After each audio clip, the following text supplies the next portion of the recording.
Well, okay, I guess maybe the States is not the place for me right now. Welcome aboard. Good morning, everyone. Welcome to Shoreline Sightseeing at the motor vessel Bright Star. My name is Super Dan. I'll be your super tour guide for the next 75 minutes. We're still waiting for some folks to come on board. Now's a great time to grab a drink if you need one. The bar is down those stairs behind you. Elise is our bartender. Elise has hot and cold drinks. So if you need a hot coffee, vodka lemonade, a margarita to get the day started, or a Bloody Mary, Elise has those at the bar behind you down the stairs. The restrooms are on the right hand side down the stairs as well. I'll come around and see if anyone has any questions. Our captain Rodney will be on the mic in a few minutes to give us our safety speech. We'll get out of here right after that.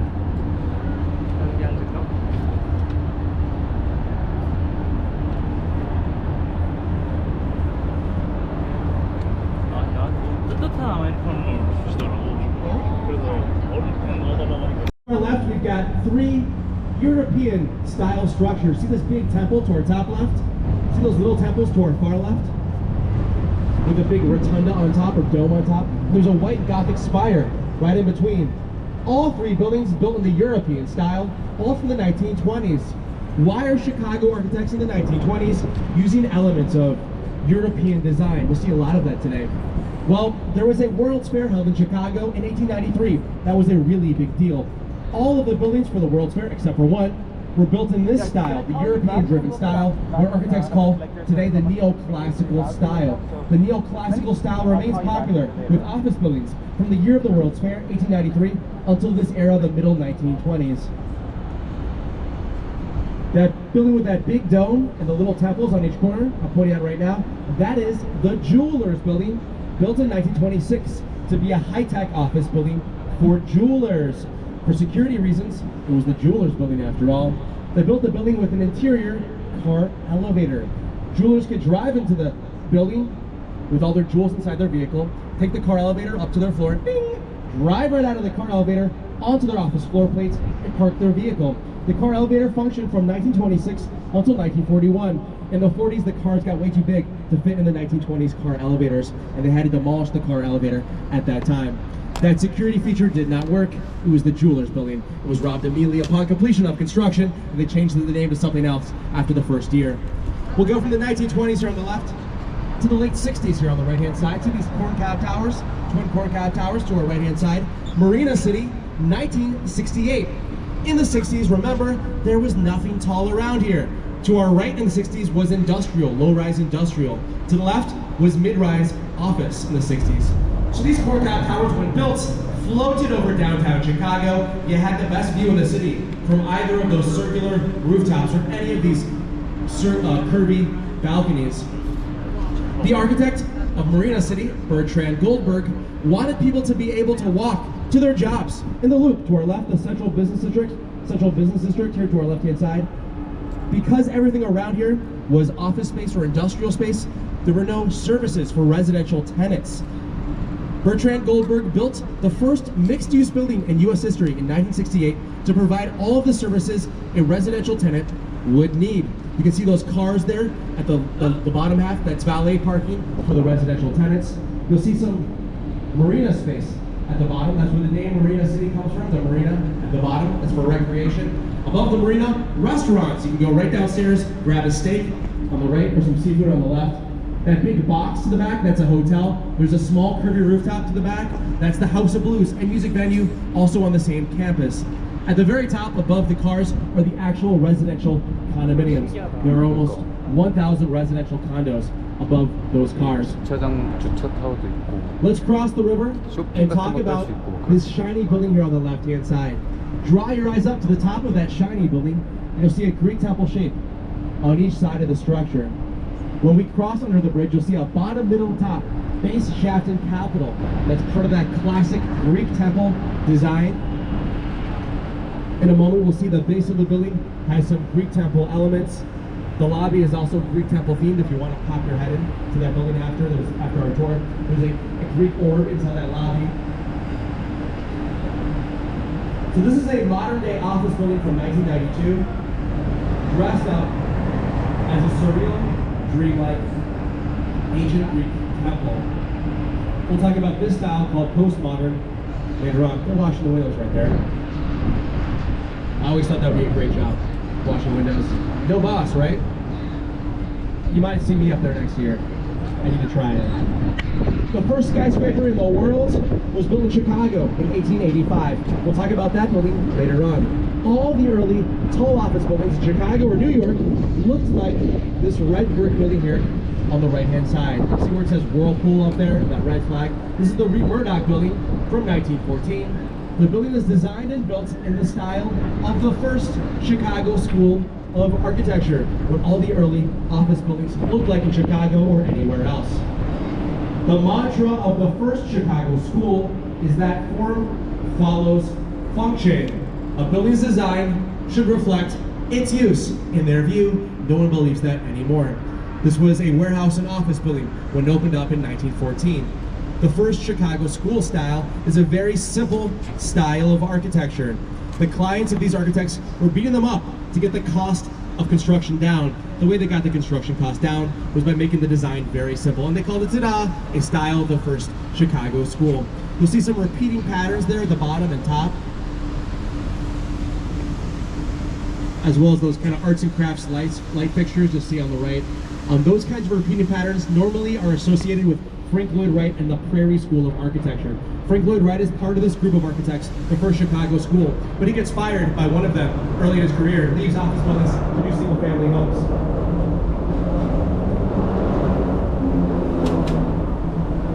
You'll see a red brick building here on the right, another first Chicago school style building, the Chicago School of Psychology, 1914. The building has three elements of the first Chicago school: soaring vertical lines, large rectangular windows, and a division of the building between a bottom, middle, and top, base, shaft, and capitol. Let's go from the first Chicago school style to the era of Art Deco. Next building over on the right. See this gray landscraper or horizontal skyscraper coming into view? Merchandise Mart, 1930. See how far back it goes into to the right as we pass? And the building occupies most of the city block. It goes back very far here to our right. When built in 1930, it was the largest building in the world by square feet.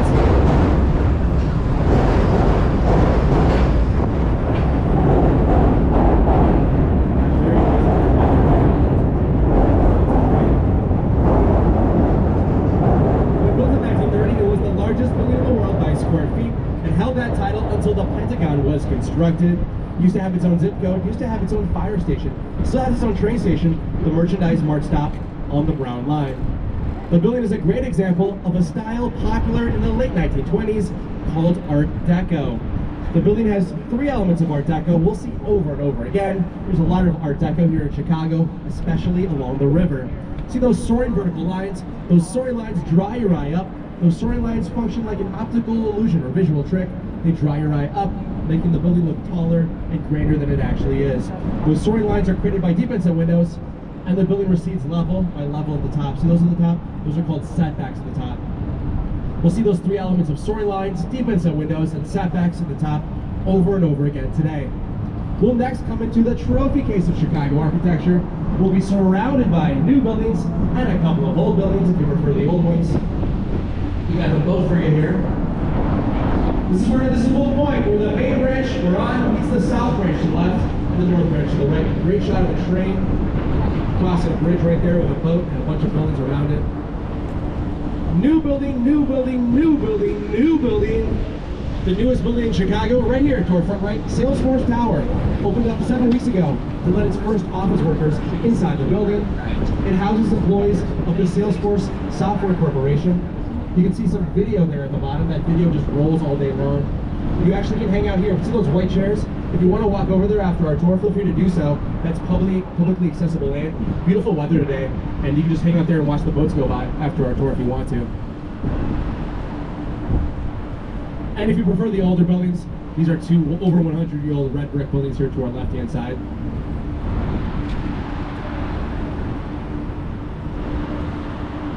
To our right, you'll see another over 100-year-old building.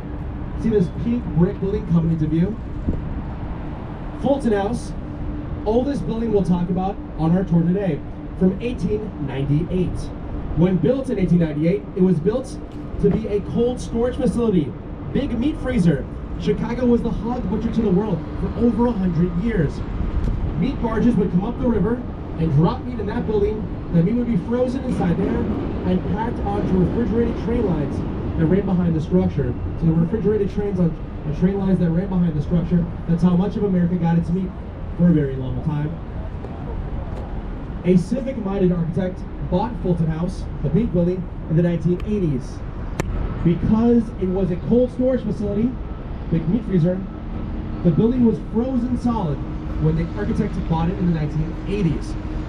Harry Weiss, the architect, had to defrost this building for 6 whole months before he started construction on his residential condos in the 1980s.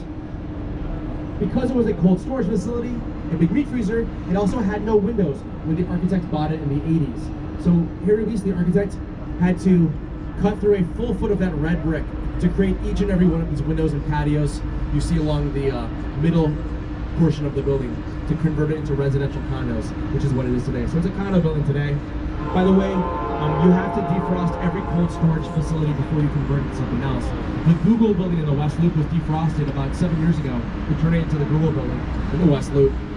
You can check that out after our tour. You'll see a triangular structure on the left-hand side in a moment. See that triangle coming into view? It has triangles everywhere that look like sails, circles that look like portholes on older boats. Same architect as Fulton House, Harry Weiss. Harry Weiss was an avid sailor, had served in the Navy, loved boats, and this building is nautically themed with those triangles and circles. Harry Weiss wanted to retire here. He built the building in the 80s so he could walk out his front door, get out onto his boat, and get out onto the lake. Only problem was, his wife never let him move in. His wife forced him to retire in Old Town, different neighborhood, where he had also built a home. So Harry Weiss was never able to retire in his retirement cottages. He instead converted it into the 4 vertical condominiums, which is what it is today. 3 of the 4 units are still inhabited by the original buyers in the 1980s.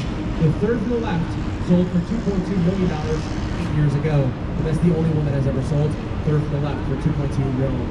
Think of these like surreal, dreamlike urban cottages. We'll talk about that style called postmodernism later on. When we come out from under this next bridge, we will turn around because there's not that much cool stuff north of where we are. But the new casino is starting construction. The new casino will be about 5 minutes in front of us at Chicago Avenue. You'll be able to see some brick actually right now. There's red brick in front of us. That's where the new casino will be. It won't be done for 3 years, unfortunately. But it's starting construction right now. They will have a beautiful river walk. I presume a dock. I haven't heard that. But I presume there will be a dock there. Of course, the casino, they will also have multiple residential structures, tall residential buildings, tall hotels. So it's going to be a mega development there right on the old Chicago Tribune site. But that won't be done for 3 years. If you love casinos, and I love casinos, the Impermanent Casino opened up last week in River North Valleys. That's open today. It's the old Medina Temple building, a pretty cool building, a 1920s building built by the Shriners. That's where the circus would come to town. When you're growing up in Chicago, you go there to watch the Shriners Circus. Every year they wear the hats with the tassel and drive the little cars around. But the Shriners sold that building a long while ago, and now it's the Impermanent Casino. And you can go there if you want to. They have actually 2 restaurants, I've been told, a couple of bars, and of course the casino. That's in River North. So we're going to turn around now because the casino's not done in front of us. As we turn, I'll come around to see if anyone has any questions. Flag me down if you do. Now's a great time to grab a drink if you need another one down those stairs behind you. The restroom is also down the stairs on the right-hand side, past the bar.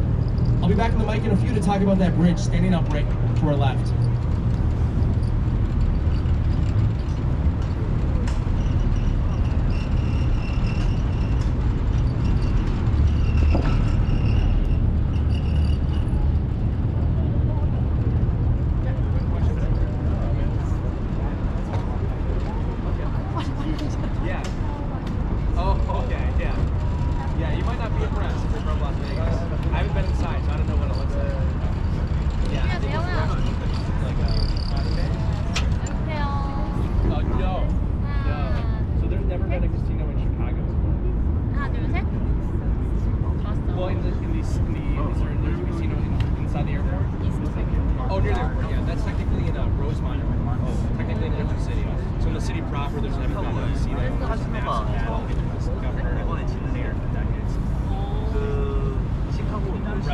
Everyone on the revenue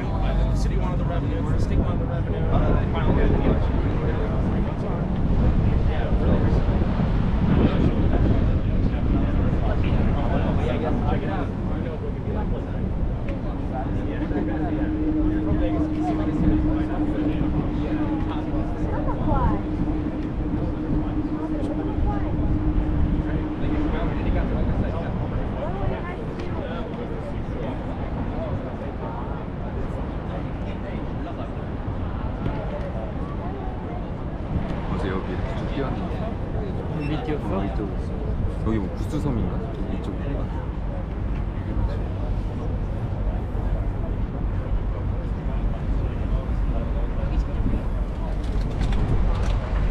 너가 먼저 할 수 있지 않을까?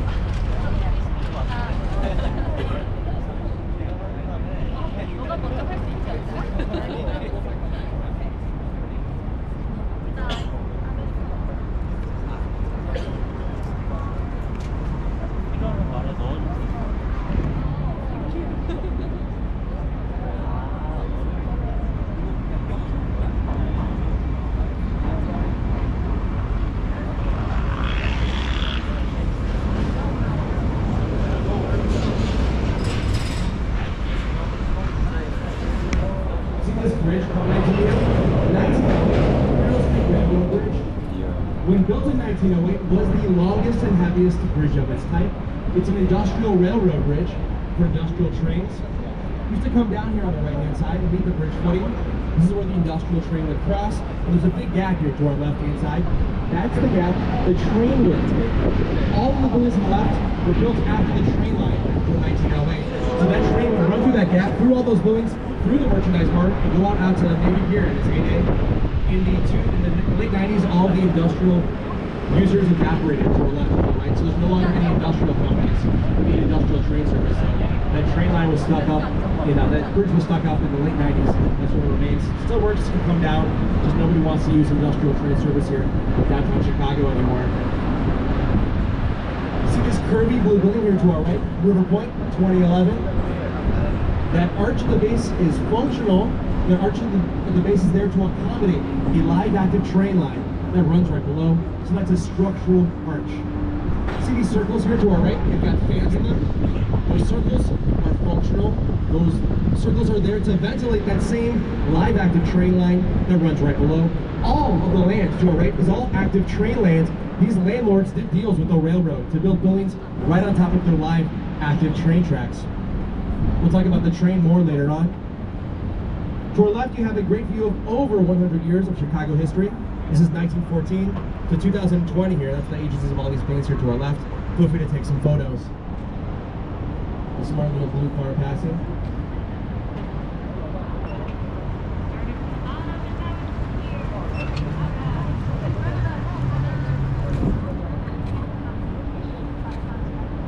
Now we talked about the train line just a moment ago. See this Y-shaped building here to our right? Why does this Y-shaped building look like a Y? Well, that same live active train line cuts right behind that building, hemming it in from the back. That's old active train land. Nothing was ever built there until this building was built because of the unique requirements of the site. So the building is hemmed from the back by the train. It's hemmed from the front by a 30-foot city-required setback rule. The base of that building, only 39 feet wide. That's a 39 feet wide skyscraper. The 8th floor becomes the first floor, not enough space for a normal first floor, creating this very distinct Y shape. 39 feet is about twice the height of the floor below. To give you a little context of how narrow that building is.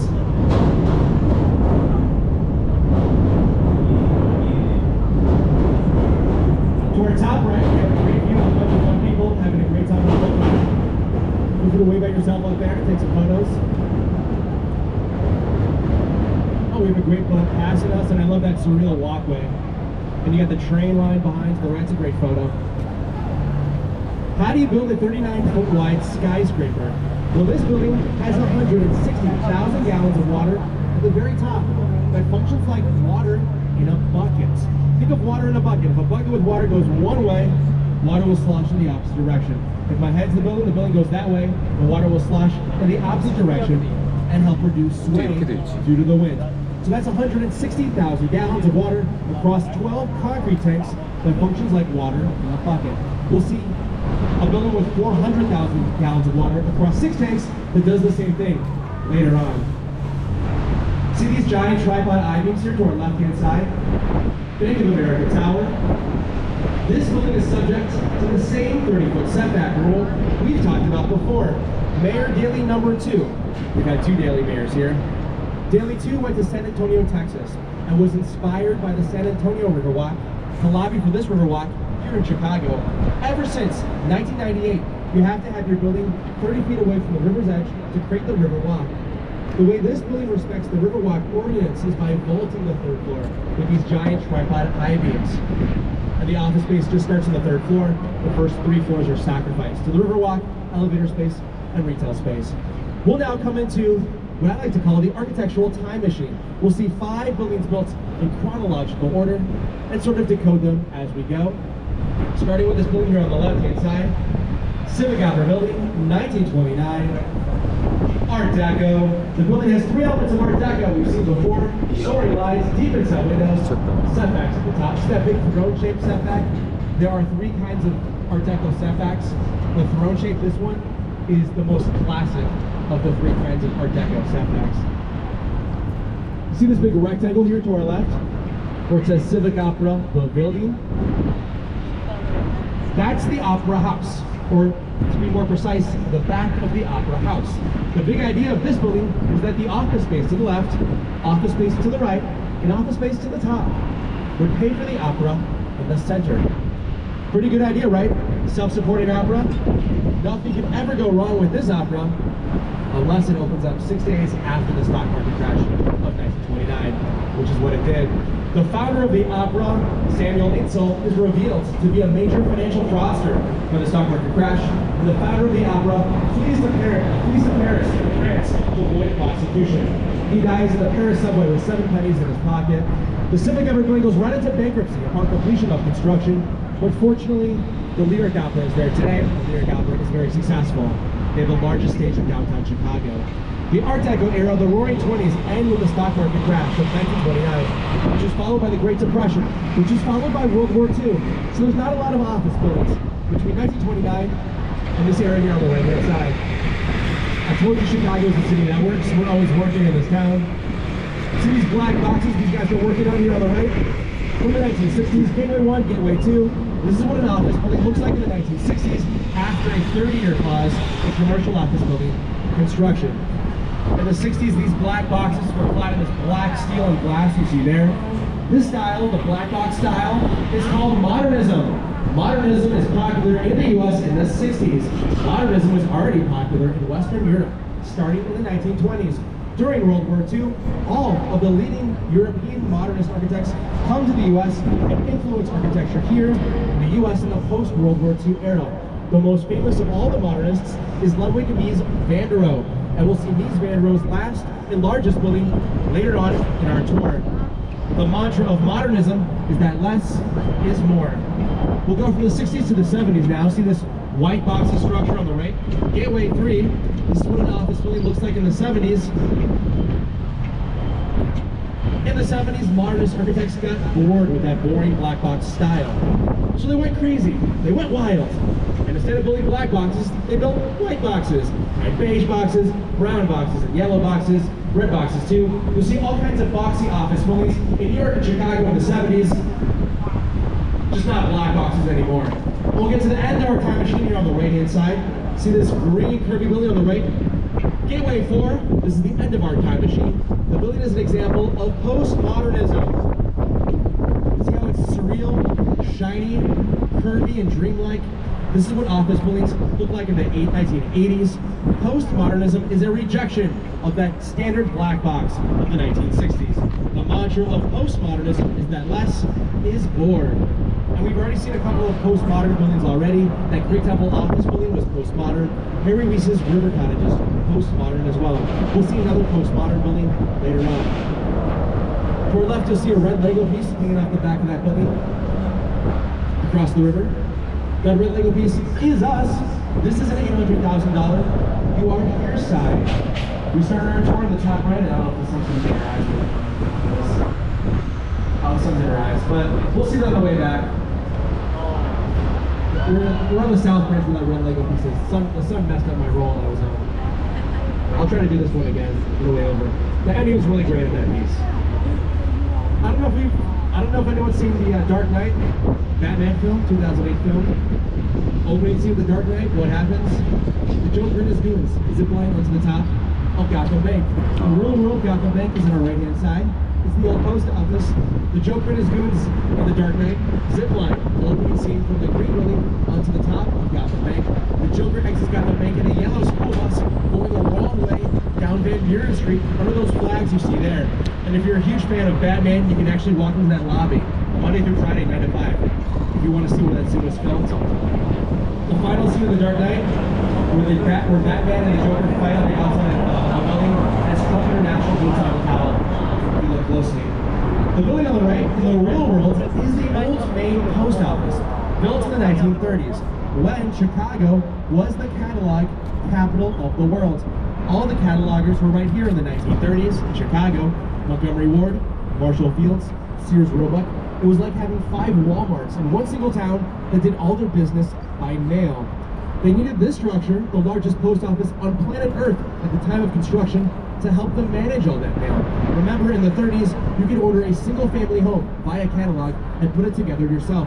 So you needed a lot of space in a post office. But these days, it's way too big to be a post office, so it's been converted to a commercial office building. You can work there.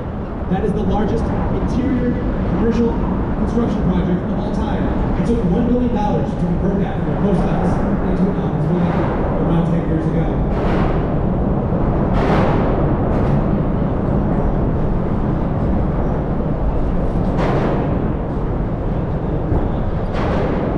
When we come out from under that last bridge, we'll have a little break from the buildings right here.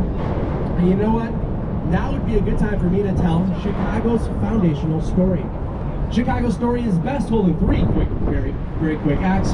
The first act of Chicago's story starts about 7 blocks away to our left, or back left, at around 9:20 at night, on top of the old courthouse.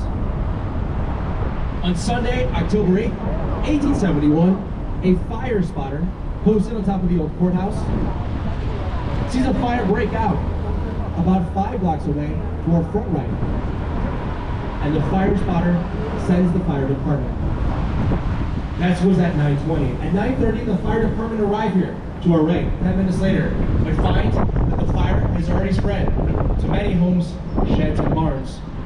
Due to high winds, 40-mile-per-hour winds coming out of the southwest, we're probably at 10 to 15 mile per hour winds right now, so 4 times whatever we're at right now or so. Due to 40-mile-per-hour winds, fire tornadoes form here, right here to the right, to our front right.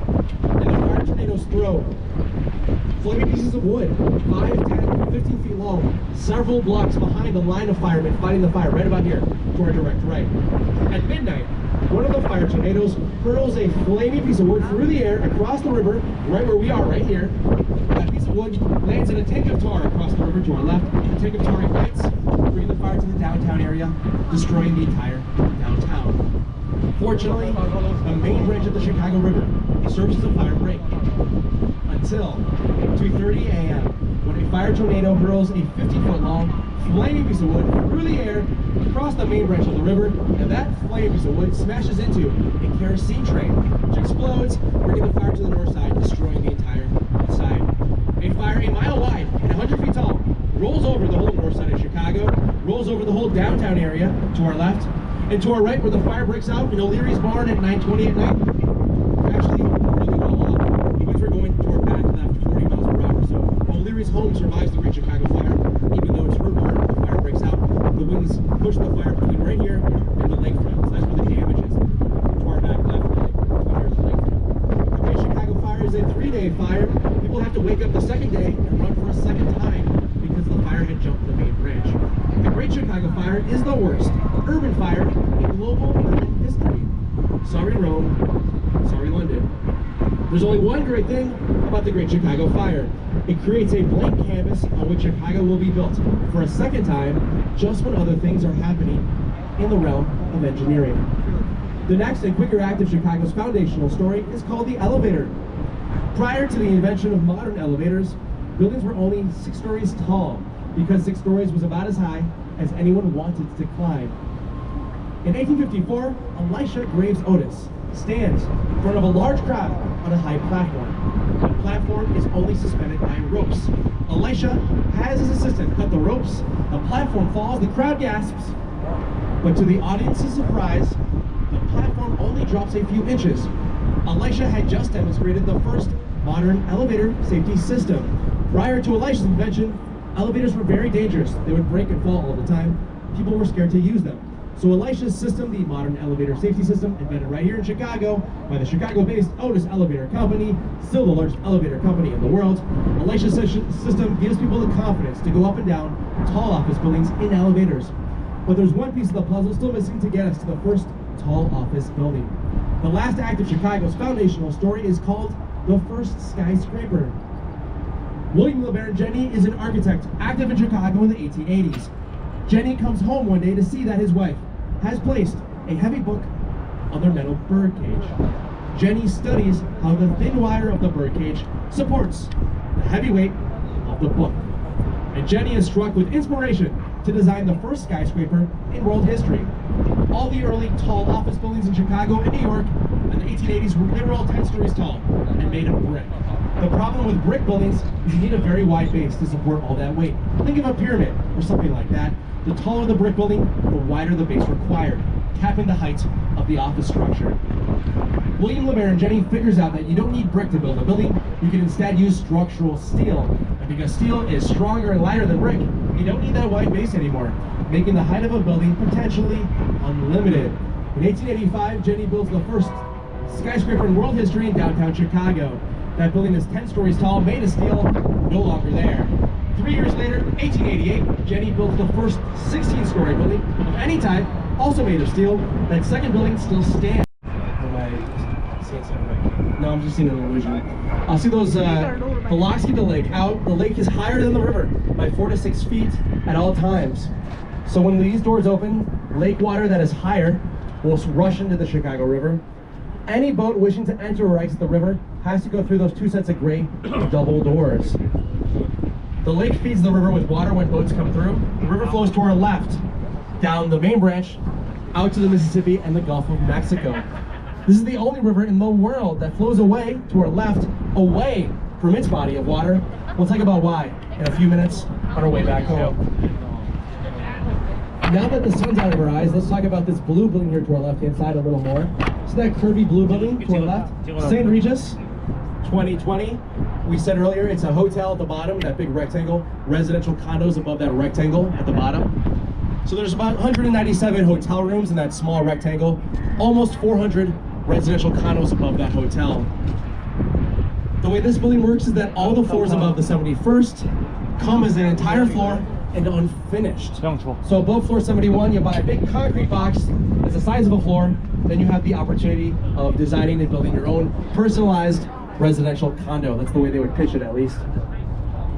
If you draw your eyes up to the top, you'll see a big gap up there. See that big gap at the very top? It looks like they forgot to build out the 83rd and 84th floors. Blow-through floors. When they built the St. Regis, it unexpectedly swayed due to the wind, way too much. So all they could do after they built the building to manage sway due to the wind was to knock out enough floors to let wind cut right through, so wind would not press against the building and cause sway. And they just figured out 2 was the right number of floors. Blow-through floors were not part of the plan to manage sway. The plan was to use 400,000 gallons of water at the very top that function like water in a bucket. The bucket with water goes one way, water will slosh in the opposite direction. If my head's the building goes that way, the water will slosh in the opposite direction and help reduce sway. But the 400,000 gallons of water at the very top, that start right at the blow-through floors, that water was not enough water, and they had to use blow-through floors. The blow-through floors are not part of the original plan. They had pre-sold those condo units pre-construction, so they had to give the deposit back to the condo buyer. Those are the only blow-through floors in Chicago. There are 1 or 2 blow-through floors in New York City. Whenever you build a really tall, narrow building, you probably might have to end up using blow-through floors. People try to avoid them because you can't sell those condo units at the very top. And those condo units at the top are the most valuable of any condo building. The top 2 floors of the middle structure recently sold for $20.2 million. That's the top 2 floors of the middle building, 12,000 square feet. And there's a patio too on each floor. So I would guess the blow-through floors might have cost them $25 million in sales for those 2 floors. But you have to use them. Without the blow-through floors, the building would shake enough to rattle chandeliers. So you would feel like you're living in a roller coaster, basically, without the blow-through floors. So you had to do it. Everything's a little wacky with the St. Regis. opened up in 2020, the COVID year. Very bad year to open up a very high-end hotel condo building in downtown Chicago. So that hotel was built 3 years ago and just opened up its doors this season. Let its first customers in was volleyball these last 3 years. The restaurant is new too, just opened up three or 4 weeks ago, something like that. The restaurant on top of the hotel. And the condo units are still available inside the St. Regis. One bedroom started at $1 million. It's an even $1 million, by the way. Suspiciously even. I think you can negotiate that down. Like I said earlier, for town floors, the middle building went for $20.2 million last year. That's the span of the prices. We talked about the Chicago Harbor locks. Behind us, the locks keep the lake out. The lake is higher than the river. The lake feeds the river.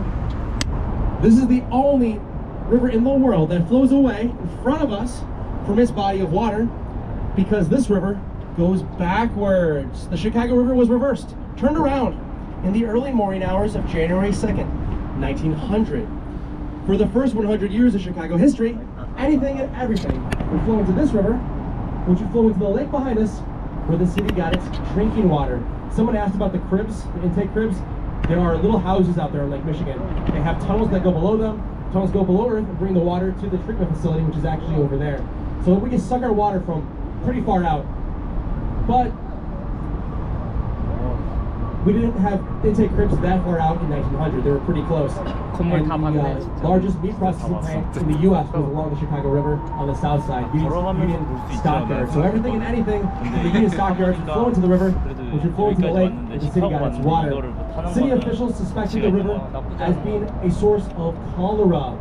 They may have suspected that because Chicago's most famous nickname in 1900 was cholera capital of the world. So for public health reasons, the city of Chicago turned this river around. And instead of going out to the lake, like every river on earth, this river flows in front of us, to the left, down the South Branch where we were, through two other rivers, out to the Mississippi, out to the Gulf of Mexico. The reversal of the Chicago River is one of the largest civil engineering feats in world history. More earth was moved to reverse this river than for the Panama Canal. And we're coming back into our dock now. So if you can ask everyone to please start taking their seats as we head back into the dock. I'll be seated as well. We'll very gently bump against the dock wall. I don't want anyone to slip, trip, or fall. I'll be the first one off the boat at the top of the ramp to say goodbye. Let me know if you have any questions. At the top of the dock, there will be a hungry trash can right there at the base of our ramp. Feel free to throw any trash you may have in that trash can. We saw Navy Pier in the Chicago Harbor locks. We don't use the locks to get out to the lake because you lose a half an hour in every direction. We have separate lake boats out of Navy Pier. If you want to jump on one of our lake cruises, you can do so for 63% off with your ticket today. That makes the adult price adult price $12, child price $14 for our lake tour cruises out of Navy Pier. That discount lasts between today and the end of the calendar year. We also have a water taxi system. If you want to grab a water taxi, you can do so for $16, gets you 24 hours on our water taxis. $18 gets you 48 hours on our water taxis with your ticket today. Our water taxis go from Chinatown out to Museum Campus and many stops in between. So feel free to consider jumping on the water taxis or the lake cruises after our tour for discounted prices. On the back of your ticket is a QR code. If you scan that QR code with your phone, that QR code will get you to Google reviews. My name again is Super Dan. Feel free to leave us a review. I also have a card on me with my name on it and that same QR code. Feel free to ask for that card at the top of the dock. People often ask about my favorite place to eat. My favorite place to eat in Chicago is Greek Islands in Greektown. They have the flaming cheese, the saganaki. Everyone orders it, so everyone's tables are flaming with cheese. You get the sesame bread that's fresh. You dip that right into that flaming cheese. Very good eating over there. Very affordable. Good music. Good ambiance in the West Loop in Greektown. So that's Greek Islands in Greektown. Favorite pizza place is Pequod's up in Lincoln Park. Pequod's is the most heavy-duty deep dish in Chicago. Medium weighs about 7 pounds. Takes an hour to make. Stands 4 inches tall. Favorite place to walk to get some Chicago food is Portillo's in River North. Portillo's is 15 minutes away by foot, easy to get there. Portillo's has all of the Chicago food groups of Italian beefs, Polish sausages, good burgers, Chicago dogs, and good fries too. They also have their famous chocolate cake shake. They just grind up a chocolate cake and throw it in a shake. It's very thick, very delicious. Favorite rooftop bar is Cindy's on Michigan Avenue. Cindy's is 3 blocks south of Michigan Avenue Bridge. You have a great view of Grant Park, The lakefront, the highway, the boats, the people, the cars from Cindy's standing only rooftop bar. Cindy's is on top of the Chicago Athletic Association Hotel. You can take the elevator up to get to the city's rooftop bar from that hotel on Michigan Avenue. Pretty close. Only thing left to say as we head back into our dock is that we started our tour talking about how Chicago is the city that works. East Coast cities develop naturally, organically, from meandering cowpaths and commonly owned town squares. Chicago is a town that worked to uniquely create itself. Chicago worked to rebuild the area in front of us after the Great Chicago Fire. Chicago worked to infill the lakefront to our left and to our right. Chicago worked to turn this river we're on around. Chicago worked to raise the city from the muck and the mud, and I've had a great time working, being your tour guide. Thank you so much for coming. Hope you had a great time. See you at the top of the dock. Have a beautiful afternoon.